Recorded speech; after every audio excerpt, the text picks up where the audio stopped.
Canada's housing crisis is about to get a lot worse, and obviously the government's plan to pretend that they are going to continue to build houses is not working. The big issue is this level of contagion and financial trouble will be bad for everyone, whether you're a home buyer, a renter, whatever it is, this is going to affect you if this keeps up. I wanted to make a housing video, and coincidentally this one came up. It's explaining a lot of the problems that we're seeing with these insolvencies. We've been covering some heavy stuff lately, and today there's a lot of worries as well. So I want to provide some positivity and some solutions in this video. So we have some stuff that maybe you can actually do to help protect yourself. Let's get into it. Take a look at this housing development in Kitchener, Ontario. The plan was to build 4 condo towers, complete with a rooftop sports field. It would have added more than 500 residential units to an area where housing is pretty tight. Things look good. The project got city approval in 2020, and the first tower was supposed to be move-in ready by 2024. But that didn't happen. Instead, only one of the 4 towers was started, and it wasn't finished. This project is one of more than 200 housing developments that went insolvent just in the last year alone. That rate of insolvency is nearly 50% higher than the 10-year average. And many of these developments are big buildings that could have housed hundreds, often even thousands of people. A couple things that I think were, worth noting is, so it was actually built by this company called Pomata Hospitality Inc. They owned a few hotels and a few other things, and it's managed by Kim Patel. I looked up how much money this project currently owes is $64 million, and they owe it to Gentai Capital. And Gentai Capital says they have a value of $216 million in total mortgage portfolio, which means that's almost a third of their mortgage portfolio is on this one project that they're in receivership for. And here's why that's such a big deal, is because now Genesis Mortgage Investment Corporation is less likely to lend on new projects, which means less projects are going to be built, which means less units are going to be built. And this is when the contagion starts to kick in, because one major project is now stopping other projects from being built. And he said over 500 units. It was actually closer to 600 than it was to 500 units. And when you're talking an area like Kitchener-Waterloo, 600 units coming onto the market would be huge. And it'd be good for the area too, with all the other stuff they were talking about. So losing that is kind of a big deal, which means rents are going to go up and purchase prices are obviously going to go up. Insolvencies have been number one by a significant margin for the last year. And the experts we spoke to say this is only going to get worse at a time when there is a huge need for more housing. There's 2 completely opposite thoughts. The public is told endlessly there's a housing supply problem, like endlessly. It's just infinitely repeated. And then the public now has to say that, oh yeah, nobody will buy them. So what's going on? Let me start by showing you how these projects are supposed to work, and then I'll show you where it all goes wrong. So normally, a developer buys some land, draws up some plans, and gets all the right approvals from the city. Then, before a single shovel hits the ground, they're starting to sell units. Generally, 20% of the price up front, the rest once the building's finished. And they're trying to sell most of these units, at least 70%. Otherwise, banks won't lend them the millions of dollars they need to actually build the building. Have you liked the video yet? If you haven't liked the video, it's a free way to support the channel. It helps get this video in front of more people so we can grow and talk to people in the community about what is going on in Canada. If you like what we talk about here, feel free to subscribe. Love to have you on board. Back to the video. Now, crossing this threshold is a critical phase of the project because at this point, the developer is in deep, hoping construction goes according to plan. Fast forward a couple of years, the building's done. The developer closes on all of its sales, collects all the money, buyers still owe them, people start moving in, and the bank gets paid back with the profits. Everyone walks away happy. But in the last few years, developers have been hit with a perfect storm of trouble. Lucrative projects going. So if you guys remember too, we've talked about this in other videos, how it works with their bank financing. They can only get the financing, and then people always say, and I guarantee you people are even going to comment on this video like, oh, it's the greedy investors. So it's true. The people who I have a problem with when they buy in these towers are the people who always just intended on flipping the contract. So problem is the developers need these things to sell to build the towers for us to get new inventory. But what I would much prefer is the people buying it are either moving in themselves, or if you are an investor who's buying this place, you plan on actually closing on the unit. You're the one who bought it and you're going to rent it out. The assigners are the people who I usually have the problem with.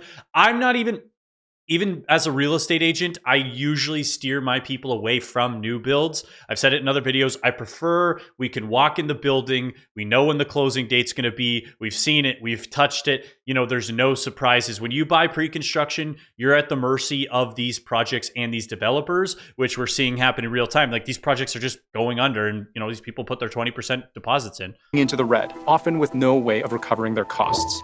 Trouble number one, the pandemic.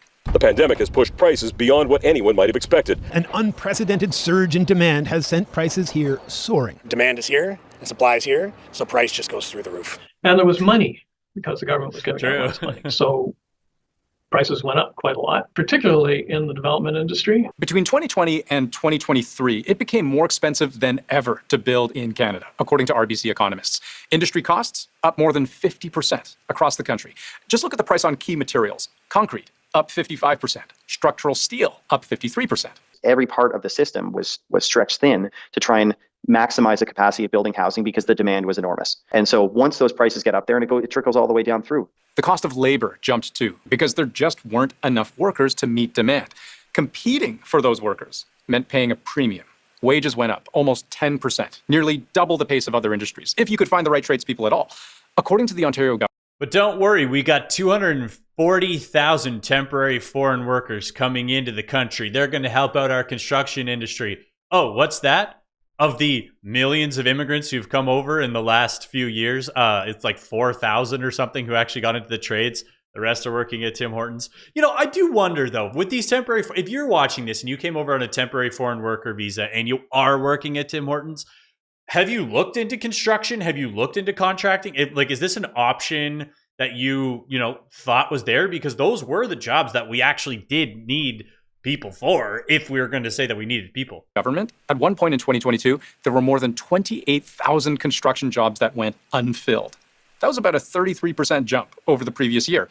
And when you don't have workers, you have delays. Developers who started out before COVID and were not finished before COVID, and it didn't matter how much they weren't finished. Like, if it was only 10%, it's still a big problem because they're getting a lot of delay and they're getting a lot of cost increase. But developers weren't just getting hit with high material and labor costs. Fees and taxes developers have to pay the government also went up.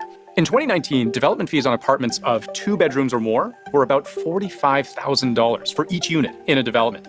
Fast forward to 2024, the fees on the same 2-bedroom apartment units are about $69,000 each.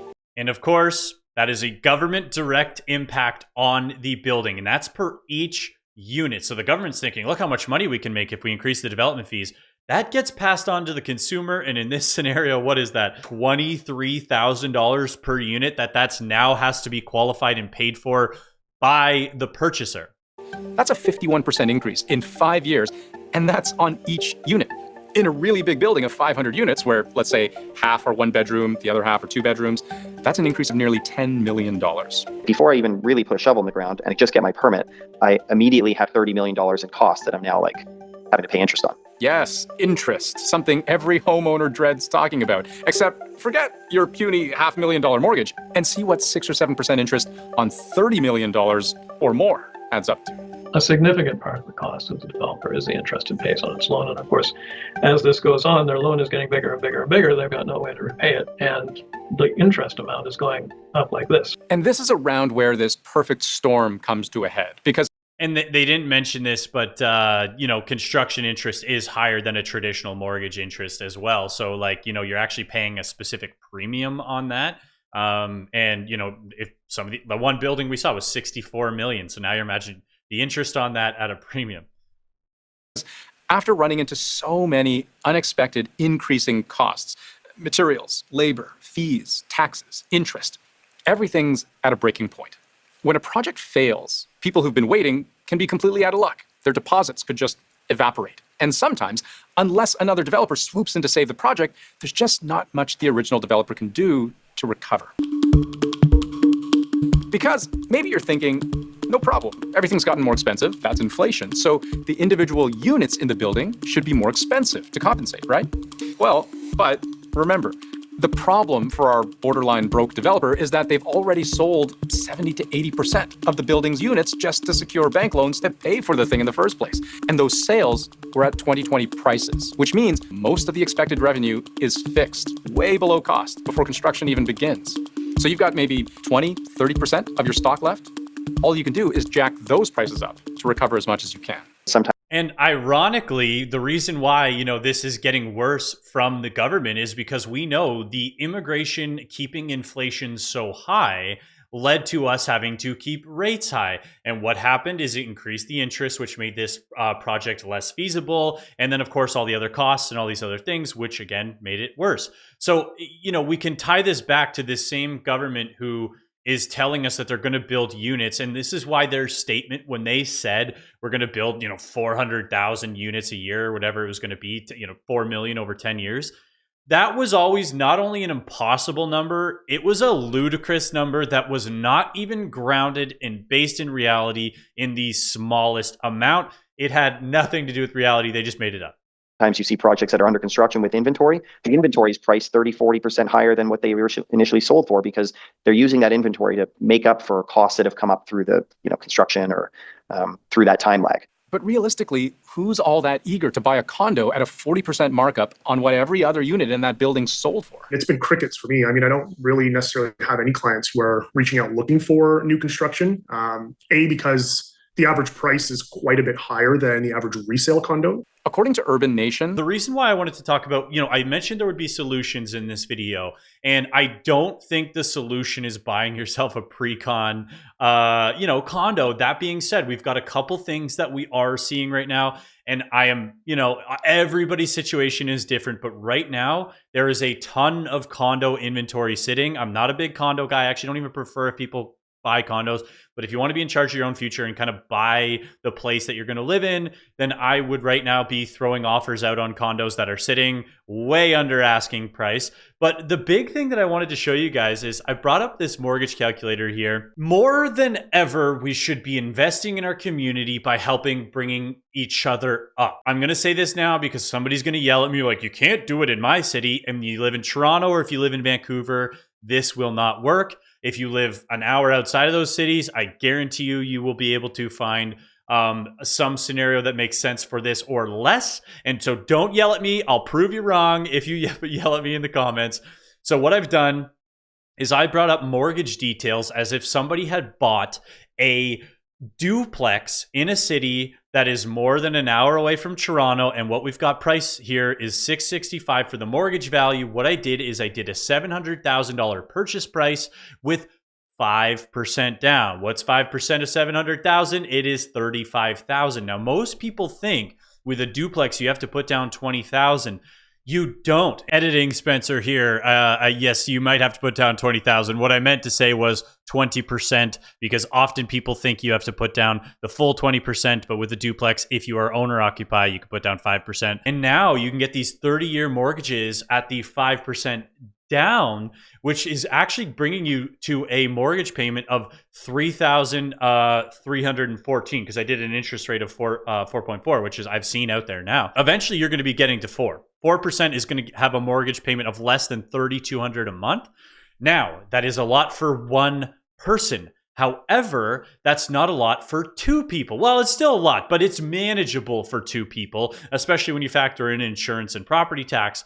So when you start to see these things, it's like find somebody in your community, whether it's a sibling, a parent, a cousin, a friend, somebody you work with who also wants to get into the market, buy their own place, and then find a duplex that makes sense. Remember, this is at 700,000. I'm in London. There's duplexes for less than 600,000 where the numbers are even better. But before you say like, oh, where do you get 35,000? Remember, that's split between two people. And I'm not saying you have to have it today. Make that your goal to work with somebody on what you can save, because on a $500,000 duplex, I'm just talking Ontario numbers. When you go all the way across Canada, there's obviously markets where you can get duplexes for 500,000, in which case that mortgage is going to be even better. That's going to be what, 475, let's say. And then now your mortgage is $2,259, but this is going to be split between two people. You guys could be moving into a place that you bought for 500,000. Again, depends on your market, for $1,200, let's say 1,500 at the max for a lot of these scenarios. So, well, when you're talking the 500,000, but when it comes to buying these duplexes, and again, I'm not going to keep talking about this specific scenario, but with triplexes, you only need 10% down. This is not going to be easy, and I'm not saying that everybody can instantly do this. I'm saying these are options that I would like to see more people in across Canada, especially if you have family who you can get involved with this. Oh, I can't afford to have kids and we can't do this. Think about that. You guys can have family living in the same building, but you guys get your own units. It can bring down your cost of living. Let's finish up with the video. That's a real estate consulting firm. In the first half of this year, new condo sales in the Greater Toronto Area were down 57% from the year before and 72% below the 10-year average, which makes selling any available inventory at that higher price very, very difficult. So the next time you hear the solution to the housing crisis is simply to build more supply, that may be true, but it's not so simple. I've said that way before these guys said it. We cannot outbuild what the immigration and the population growth is doing. It's always a demand issue. We need to lower the demand of the amount of people who need spaces. Thank you guys so much for watching. If you made it this far in the video, you absolutely rock. And don't forget to like and subscribe. Have a great rest of your day.